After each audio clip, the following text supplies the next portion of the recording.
Welcome to the Living the Dream podcast with Curveball. If you believe, you can achieve.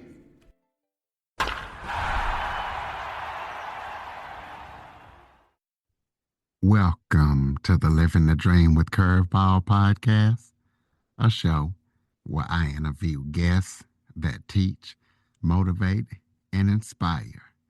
Today's guest is someone who definitely embodies picking your own path. George Appling is an entrepreneur, author, mentor, and former corporate executive. His career spans several boardrooms and several continents. But George made a bold decision to stop choosing what looks good on paper and choosing what he loved to do. And that's when his life changed, and he's since been able to do several things, create a Robin Hood camp, and he's going to be talking about all the things that he's done since he's decided to stop doing what looks good on paper and picking the path he loves. So, George, thank you for joining me. Happy to be here, Curtis. Thank you. Why don't you start off by telling everybody a little bit about yourself? Sure. I guess I'll just talk about my career and education real fast. I'm from a small town in Texas called El Campo, thriving metropolis of 10,000 people with one Walmart and one Dairy Queen and one McDonald's. So your standard small town, but it was awesome. I did my undergraduate work at Texas A&M. I did my graduate school at Harvard. And then my career had three phases. Phase one was strategy consulting. So I was a partner at McKinsey and Company, and then a partner at Booz and Company. These are big, old global consulting firms. It was awesome. And then phase two was cell phone distribution. I was the chief operating officer of Brightstar, which is the largest cell phone distribution company in the world. They were about $5 billion in revenue when I was the COO and board member. And then I was chairman and CEO of a cell phone distribution company with $1 billion in revenue many years ago. But that was back in like 2012, 2013. So for the last, 15-ish years, I've been an entrepreneur. I sometimes call it a passionpreneur, meaning I build businesses that I truly love. There's a bunch of them, but the most important one is Sherwood Forest Fair. It's the Renaissance Festival near Austin, Texas. So I bet a bunch of your listeners have heard of a Renaissance Festival because most big cities have one. So I own and operate the one for Austin. We entertain about 175,000 people in 17 days in the spring. So we're going now on Saturdays and Sundays. We'll be open the day after tomorrow. And then I also have a summer camp for kids. So imagine you're 12 and you're learning blacksmithing and sword fighting and leatherworking and painting glass and throwing pottery and riding horses and archery. And then, the sheriff of Nottingham is a bad guy and Robin Hood saves the day. And that all happens in a week. We do 4 weeks in a row of Sherwood Forest Summer Camp. I co-own a mead business, which is fermented honey. I do executive coaching through a big old company called Vistage, which has been around for like 68 years. And I'm the chairman of a nonprofit, a 501c3 that does therapeutic horsemanship for military veterans and first responders. So I'm, spending my time doing what I love. I've got a life partner of 29 years and 3 kids that are 17, 15, 15, although the 17-year-old is going to turn 18 here in 2 weeks and probably going to go to the University of Houston. So that's me in 2 minutes. All right. Well, you've had an incredibly successful corporate career. So what was the moment that you decided to walk away and stop settling? Yeah. You know what? In all that intro, I forgot to say that I wrote a book. I wrote a book called Don't Settle, A Pick Your Path Guide to Intentional Work. So when did I decide to get off the hamster wheel? I remember this very clearly. I was 36 years old, and we used to have back then Blackberries on our belts. We had these little holsters, and we felt like gunslingers with our Blackberries on our holsters back then. And on my 36th birthday, I put a note in my calendar on my 40th birthday And the note said, stop. And what that meant was stop doing what the economy expected me to do and to find a way to do what I love. And so that was this message to myself for 4 years in the future to um, put your skills and your passions together. And I didn't know what that meant. It was only a concept. And so I gave myself 4 years of runway to figure out what that meant. But then the very next year, a friend of mine told me that the Texas Renaissance Festival was for sale. And that was the one near Houston. And I had been to that show for like 20 years in a row. Uh, Having lived all over the world, I always flew back for that show because it was so special to me. And it had never occurred to me that that was a business. It was just something that I deeply, deeply loved. And once I realized it was a business, the clouds parted and the angels sang, and I got hit by lightning. Like that was it. I wanted to be a Renaissance Festival owner. So I tried to buy the one near Houston, and that didn't work. And I tried to buy the one near Dallas, and that didn't work. So me and a friend built one. We built one for Austin, and now we're running our 17th year right now. So yeah, it was a very intentional choice based on a concept that I wanted to spend my time doing something that I loved rather than what the economy expected to do.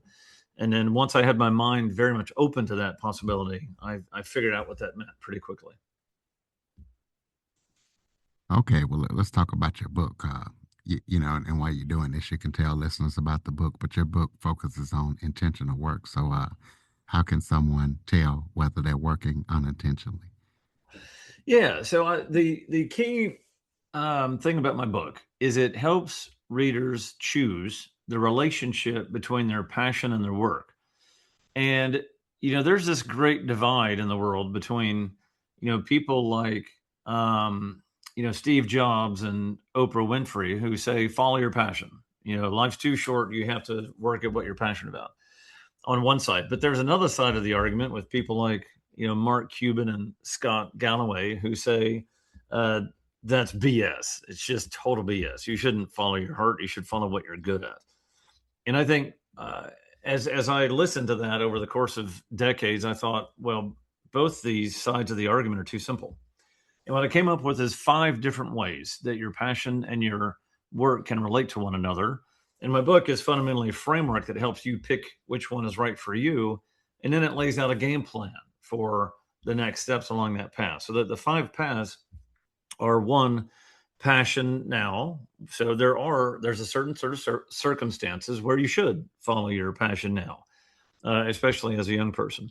There's independent, which is your passion and your work don't have anything to do with each other, and that's what the world will do to you, and that tends to not be a good thing. But if you choose that intentionally, then I think you'll be more joyful, productive, and fulfilled if you choose that your work and your passion don't relate to each other. There's the experiment path, which tends to be for people who don't know yet what their passion is. So experiment meaning go try a bunch of things. There's the money path. We all know people who aren't going to be at peace until they have financial security. And so there's a path which is I've got to go make as much money as I can or hit a certain number, and then I can take a breath and think greater thoughts about passion. And there's the balance path, which is what I did. The balance path is you're working in a regular career, but you're very intentional about building the skills required to increase the probability of success when you switch to the passion path later. And so the balance path is I want to marry my skills and my passions, but maybe 10 years down the road. So what I'm going to do is go, build out whatever it takes to succeed at my passion. It might be capital, it might be network, it might be reputation. It's almost certainly capabilities. So go build those things with an eye towards switching over to passion later. So those are the 5 ways your passion and your work can relate, and that's fundamentally what my book is about. And whichever one you end up picking, there's a chapter that gives you a game plan. And so all of that is intentional, as opposed to letting the world, push you into something, which is what I fear too many people do. They just kind of fall into whatever the economy pushes them into. And I think that's not the best way. The best way is to make the choice yourself. Well, most people are stuck in careers that they don't love. So, talk about a practical step that somebody can take towards change without blowing up their life overnight? Yeah, I would say a couple of things. One is it's much more difficult to find a job when you don't have one, right? There's something a little more stinky about someone who is looking for a job and they don't have one. There's something a little more tantalizing about someone looking for a job and they do have one. So I would say don't, just quit because you don't like it. I encourage people to, find the next thing before leaving the current thing. So that's one thought.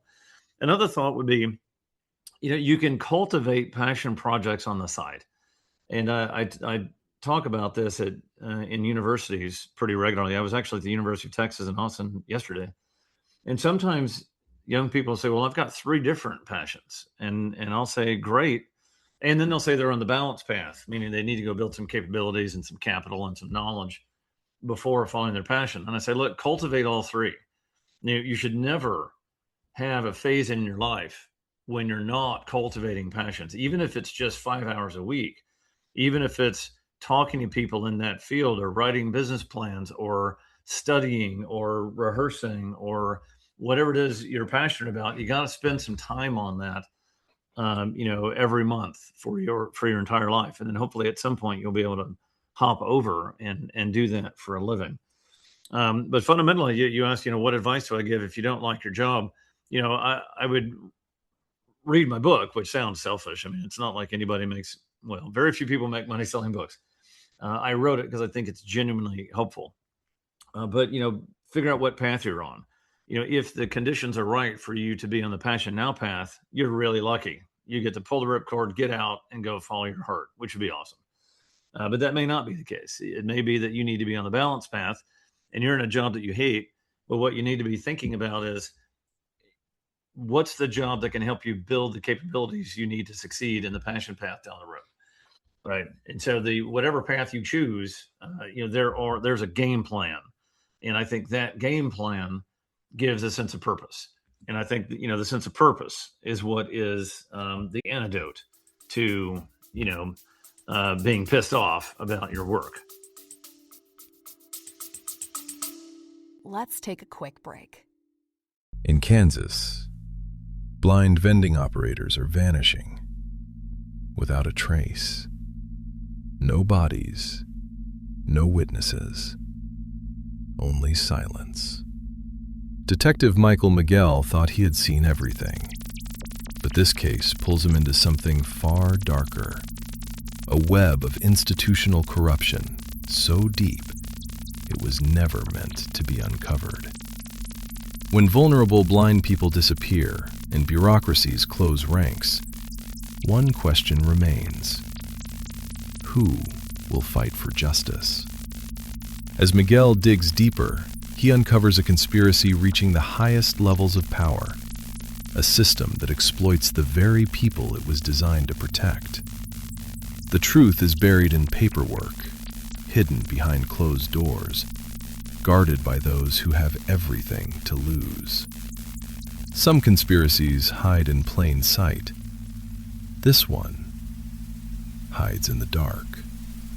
Iron Cane Media presents The Blind Conspiracy, written by Mikhail Battles Sr., available now on Amazon.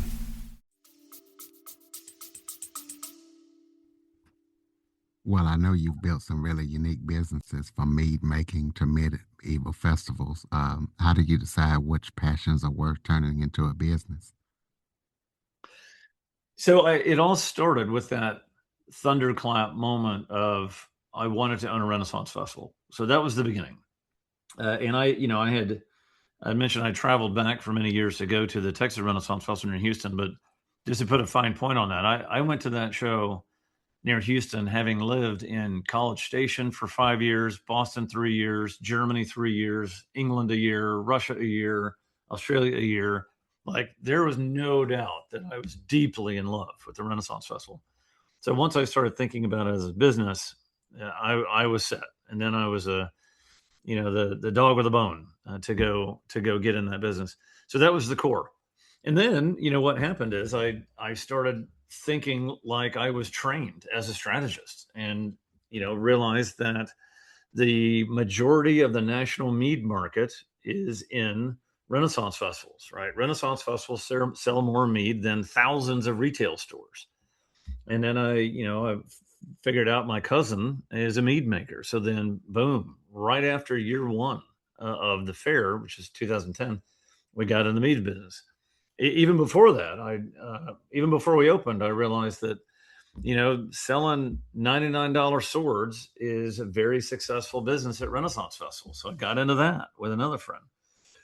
And then, then we go on a year or two, and I realized, well, I own this land and I've got this theme park, and we're only open for 8 weekends a year. As a businessman, I need to, leverage my fixed costs and utilize my assets. And so then I came up with a Celtic music festival, which has been running for about 15 years. And then the summer camp, which has been running for about 14 years. And it was just, utilizing my assets. And then I asked myself, can I fall in love with a Celtic music festival? Easily. Can I fall in love with a Robin Hood themed summer camp? Absolutely. So then I just added on building these businesses that I was highly confident I would love. And they made strategic sense from a business point of view. Well, let's talk about fear. What fears did you personally have to overcome when leaving the corporate world, and how did you handle them? A couple of big thoughts on that. One was, when Sherwood Forster opened in 2010, I was 40 years old and I was already financially secure. And that's a part of my choice of the balance path. Was I wanted to have the financial wherewithal to make a big bet on an entrepreneurial venture, without, putting at risk, my kids' college fund or my house. So I was already financially secure when the business started. So that helped a lot. And that was very much a choice, right? I could have tried to start a business when I was 25 instead of 40, and I would not have been in that position, and it could have been much worse. That being said, I'll never forget opening day. It was February of 2010, and I had done a marketing campaign, and I had thought I did the best job I could do, but I had no idea on day one if we would have 30 customers or 300 or 3,000 or 30,000. Like, I had no idea. And on that first day, about 3,000 people showed up, and I thought, okay, this is going to work. This business can succeed. But I remember before we opened the doors, I was sweating bullets. Like, I truly had no idea how many people would show up on day one. And so there was a great deal of fear there. And it's just the fear of the unknown, right? I did a build it and they will come. And I didn't know if people were going to show up. And so there was a lot of fear there. There's also just, I guess I have a lot of fear of the unknown. COVID shut my business down, and I didn't see that coming. And it never occurred to me that would be a thing. But the county judge shut us down in March of 2020.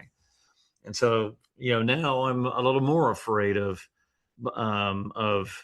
curveballs or black swans or, things that you wouldn't think would happen in the real world, but, they just might.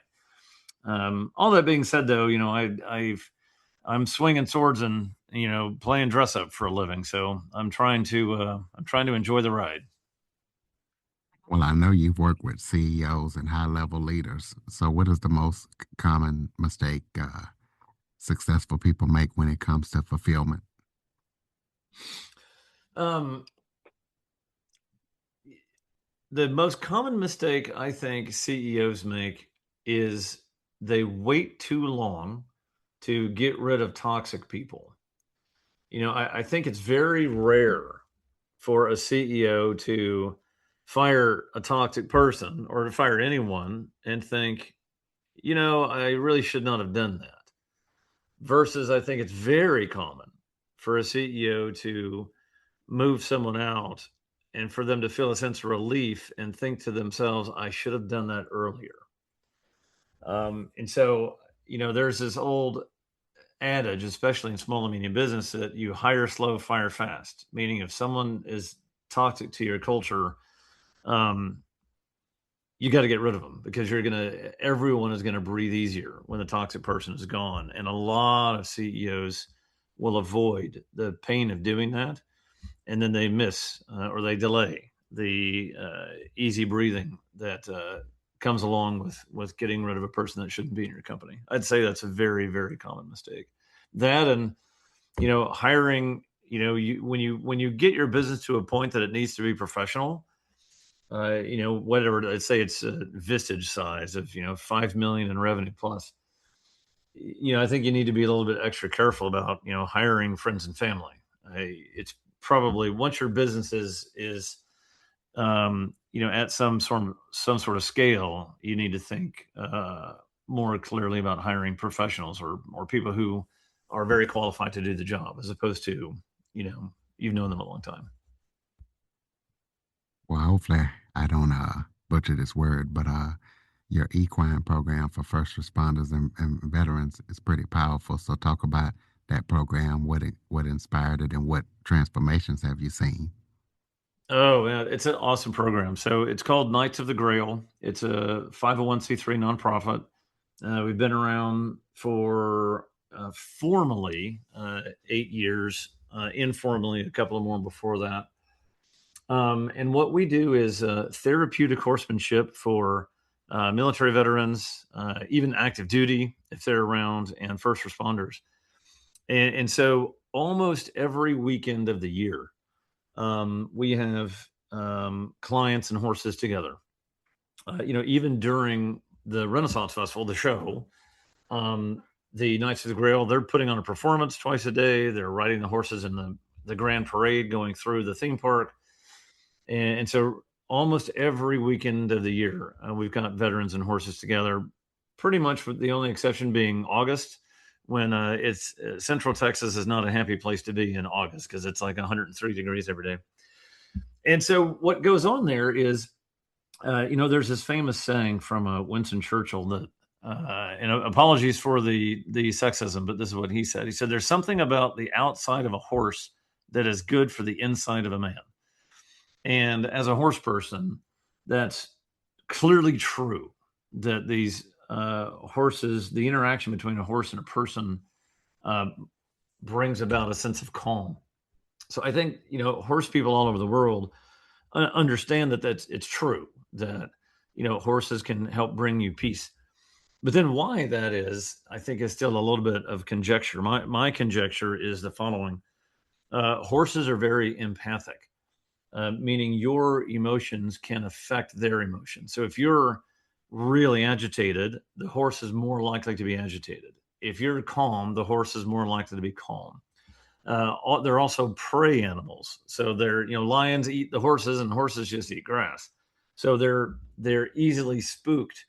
And when they spook, they, run away or they kick.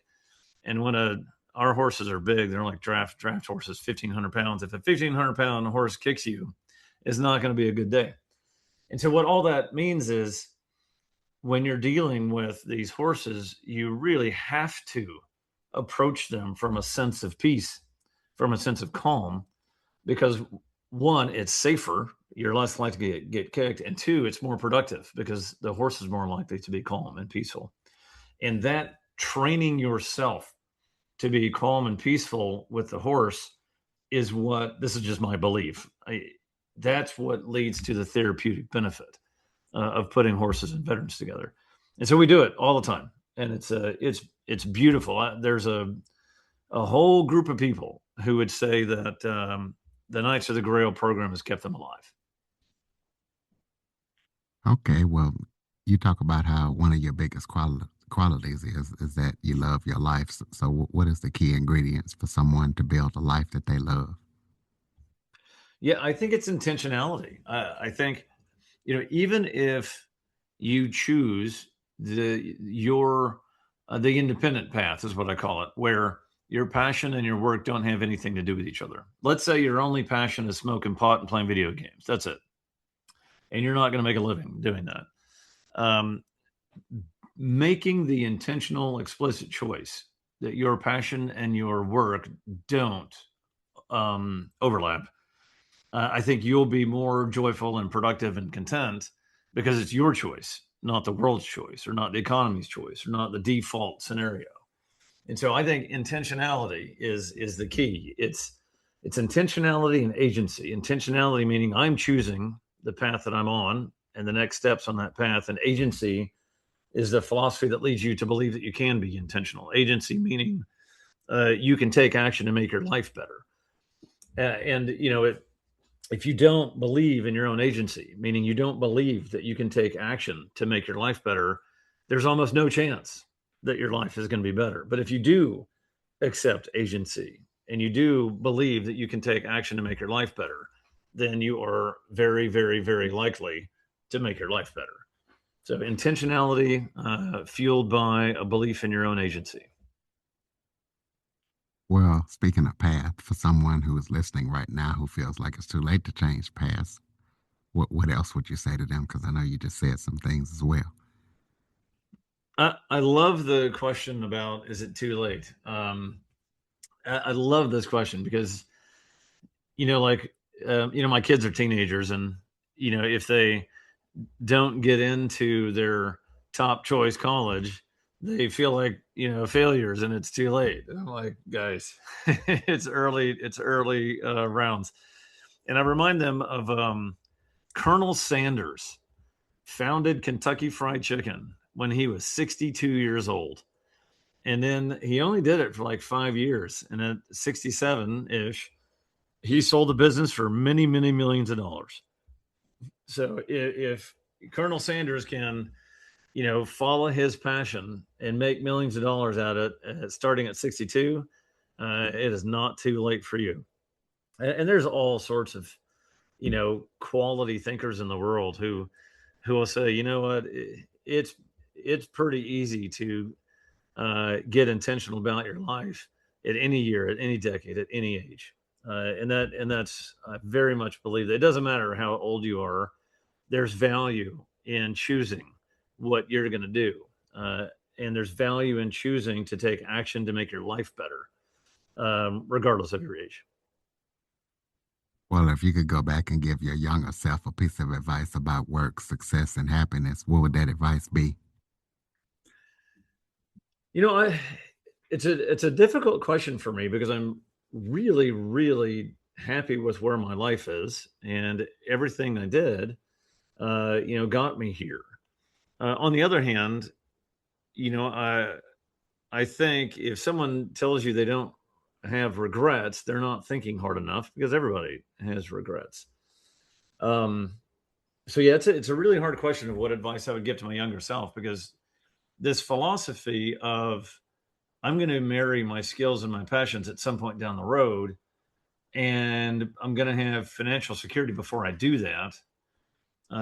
I had that when I was in my early 20s. And I think that was a really important determinant of where I am now. And so, I'd probably encourage my younger self to make absolute sure you're going to do that, right? You're going to have this plan. You're going to be in the balanced path, because that's the one that was suitable for me.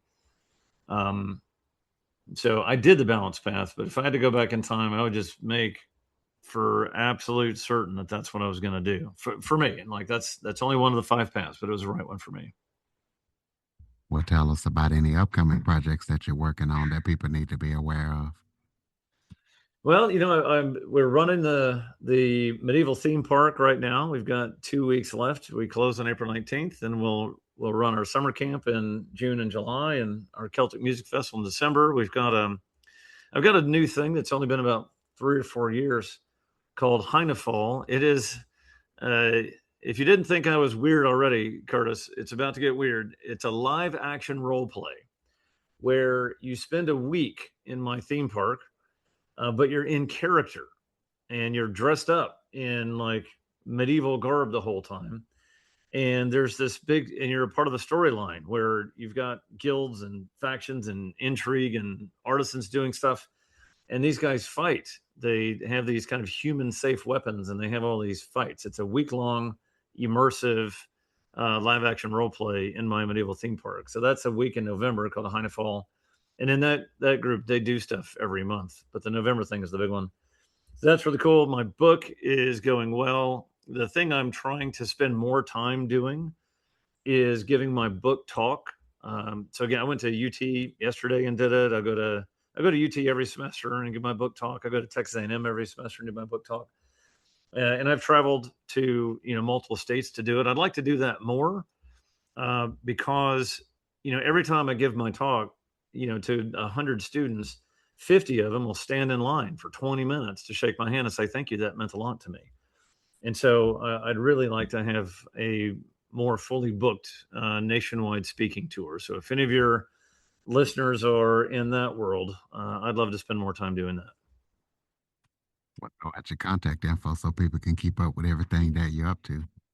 Yeah, I'm very easy to find. My email is george.appling@gmail.com. You can also find me on LinkedIn, Facebook, Instagram. My website, where you can learn more about me, is georgeappling.com. And so there's a lot there about my speaking business and my book, but also some tidbits on my other projects. But yeah, I'm pretty easy to find. george.appling@gmail.com. That's APPLING. We'll close this out with some final thoughts. Maybe if there was something I forgot to talk about that you would like to touch on, or any final thoughts you have for the listeners.